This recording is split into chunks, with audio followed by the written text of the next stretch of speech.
great for meditation, isn't it? Yeah, you know, I was just like, I was dancing, taking in the sea air. I was really just, you know, taking it in, you know. Yeah, this is a place I had staked out for the future for me and, you know, someone else. Place of Oh, peace to who do exist you mean between by that, Murphy? our chaotic lives, you know. April, you Oh, know, she's okay. gone To be now, fair, but that's what I thought you were gonna say. Okay, yeah. So give me the tea. What happened? Because I haven't gotten to talk to her or you about this yet.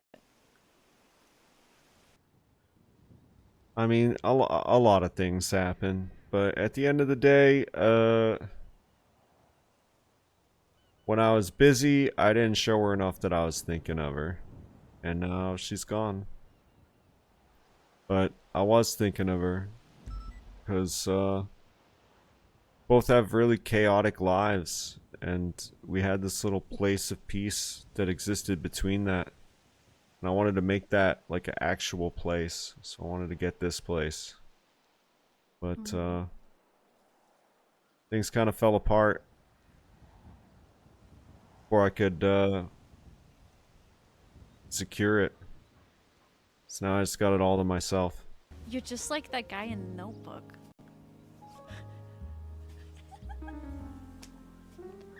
My meditation rock, you know? Huge bay windows. Perfect place for small amounts of company. Low key, away from it all. Is that what you guys talked about? Would have been something. No, it was gonna be a surprise. Oh, fuck. She thought I was still in love with Siobhan. I don't know why she would think that.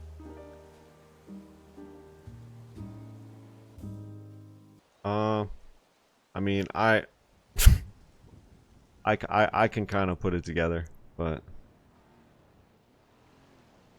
doesn't make it right. So how did everything how did everything go down? Like, what was the conversation like, you know? Well, we like broke up a bunch of times.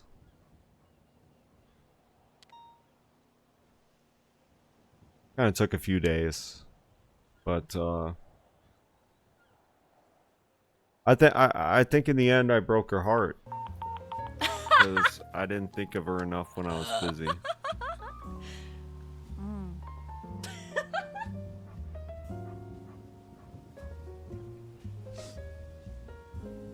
I mean, that definitely would, yeah, come between two people in a relationship. Yeah.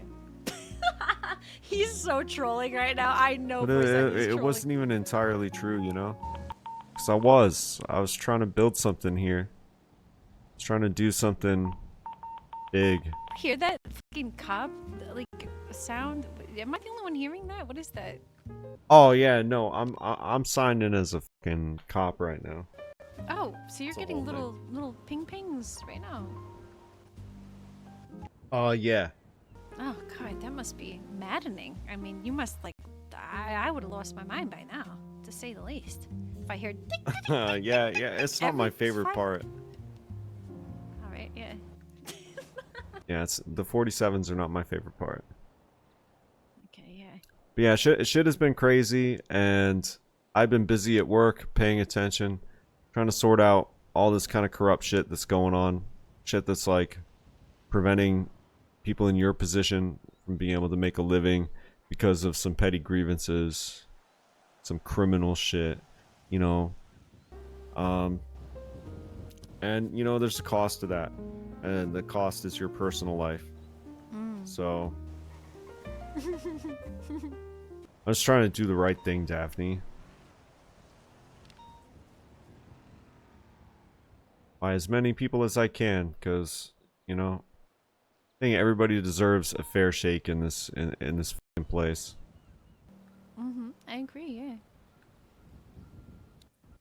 And a lot of the times people don't get that because egos get in the way, all kinds of other shit gets in the way. And it offends my sense of justice. I don't like that shit. So you're saying April got in your way of your sense of justice because she's so beautiful and No, then it no, distracted no, no, you? no, no, no. Oh. No, I'm not. That's not what I'm saying at all. I'm saying. I mean, I would understand. You can tell me if that's what happened, because I get it. No, I'm saying my fucking job became very, very time consuming because so much injustice and bullshit is going on. And it's all consuming.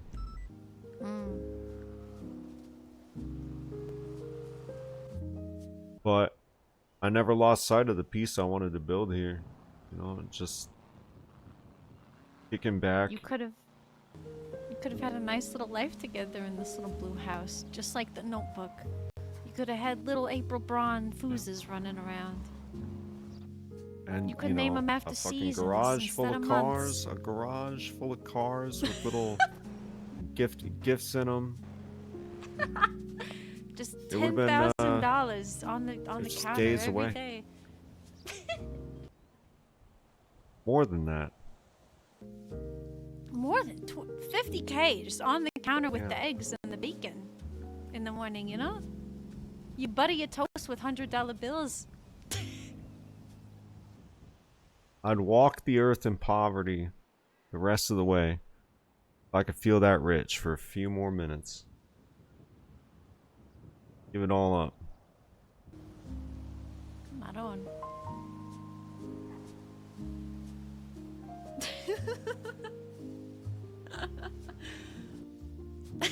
But I got a cat, so that's something. You do have a stray cat that takes naps on your porch. Wait, okay, so I'm sorry. I feel like you didn't really answer the question. So what was the conversation like? Like, what did she say? She said sorry a lot. I remember that. April said sorry? Yeah, kind of like a lot.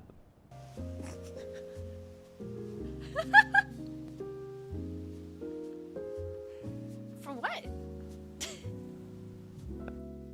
Just like little things. I don't know.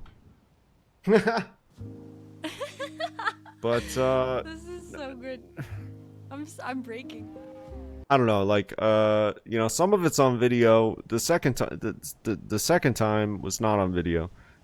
But the second time is more of a I don't know.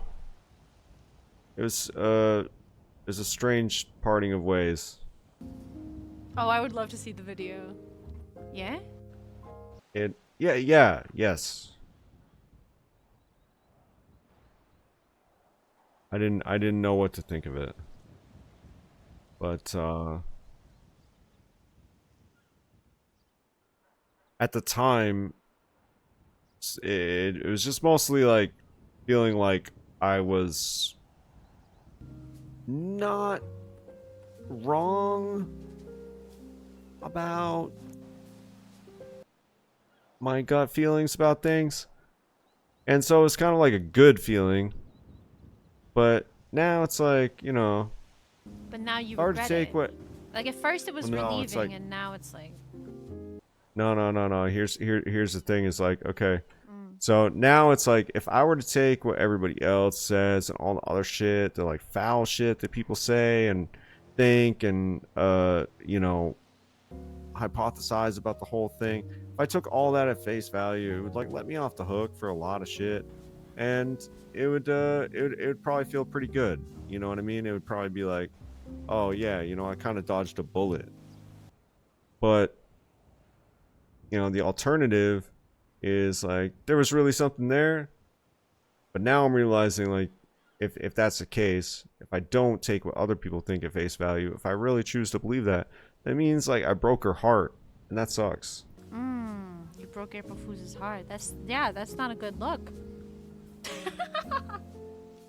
So that's kind of the dilemma. Is I I could just like take what other people think at face value, that like it was never really anything serious, you know. So I probably got out of something that probably would have been pretty bad for me. You know, I could choose to believe that. But if I go with my gut, then she really did kind of like me, and I kind of, you know, inadvertently stepped on that. I mean, I get that. You know, I get the feeling of, you know, you had something going on and then something you weren't necessarily aware that you were doing might have caused problems to arise within that. I mean, it was really about awareness or non-awareness. I was just like busy, you know, but I wasn't being thoughtful enough. Yeah, I mean, well, the biggest part of relationships really is considering the other person. Sure, yeah. And understanding how they feel and coming to meet in the middle about how you feel and how they feel. Hey, thanks, Curie-chan. Yeah, anyways, it's kind of hard to like condense everything down into a complete story without going on for ages, but yeah, I think that about sums it up, I guess.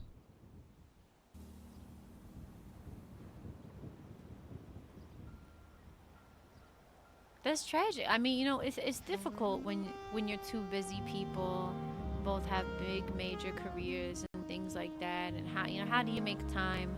How do you make sure that everybody's needs are met and things like that, right?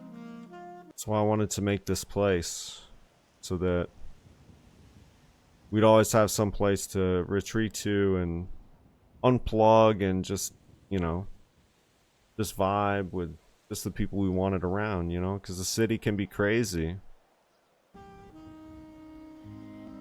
The city is always crazy. It can be. It always is. I mean, you go to fucking get a burger and Yeah, you might exactly. get shot or something. I mean, God, I saw somebody steal a cop car today just because I was trying to get a bite to eat. You know what I mean? It's the end times we're living in over here. You know, you gotta find somebody that brings you that peace. Yeah, I'm saying, like, when you're a couple of messy people who find it hard to find that peace, you kind of gotta make it. And you know, this was supposed to be that. Now it's just for me. And you know, that's not necessarily a bad thing. That can be a good thing sometimes. I've struggled with that, you know. I mean, after my husband died and I came here and Yeah. I was single and met Solomon, and then that ended. And, you know, I've been single ever since. And at first, it's, especially if you've, you know, when you really want something and that thing is a future with another person, and then for whatever reason it doesn't happen like that, it's hard. It's hard to take that person out of the picture of the future that you're trying to build. I get that. I feel like it would have been almost like easier if she had just like, because it seemed like, you know, she's going to be like involved with somebody else or something like that, you know, and it's going to be a whole problem for me, but it's like she's just gone.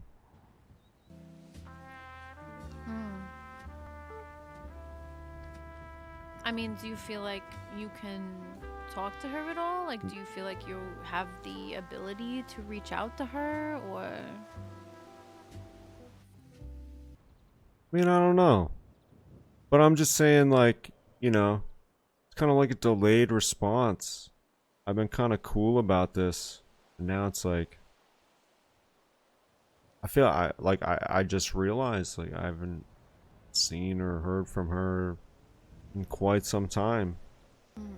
And you know, I've drawn these conclusions, and I gotta choose one version of reality or the other. You know, either it all meant nothing and I'm off the hook for shit, or I really fucked up. and I had the love of my life, but I miss the details.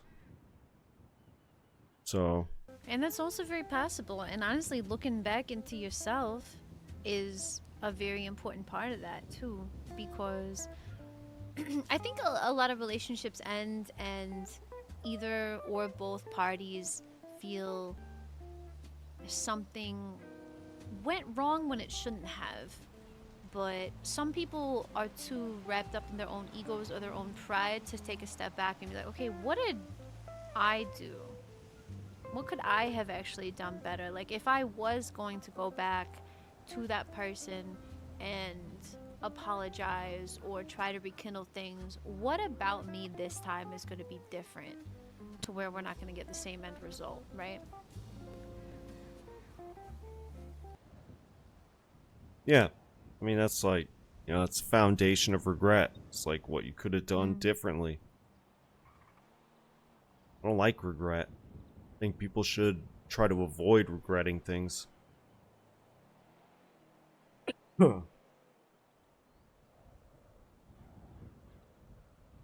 think a lot of people avoid doing things they might regret and regret that, when they should just do what they want to do if they think it's right.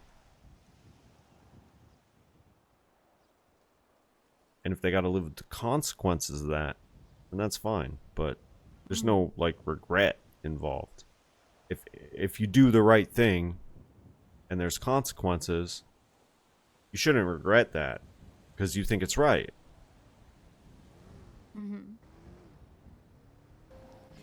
I don't know. See, here's the thing. To me, in my experience, everything, every kind of human interaction, whether it's friendship, whether it's professional, whether it's romantical, it all boils down to one thing, and that's communication. It's true. It's very true. It's communication, you know what I mean? Because as soon as you can say what you feel and what you think, and the other person can perceive that and say what they feel and what they think, people can act accordingly. The issue is, most people, they just get caught up in their own feelings and their own pride and their own ego, and they can't look at what somebody else might be experiencing. They only think about themselves, you know what I mean? I do. I do. It happens, especially in this city. Especially in this city, it happens all the time. I mean, let's be serious. But look, we could talk about like relationship philosophies and all this stuff all night, but let's try to circle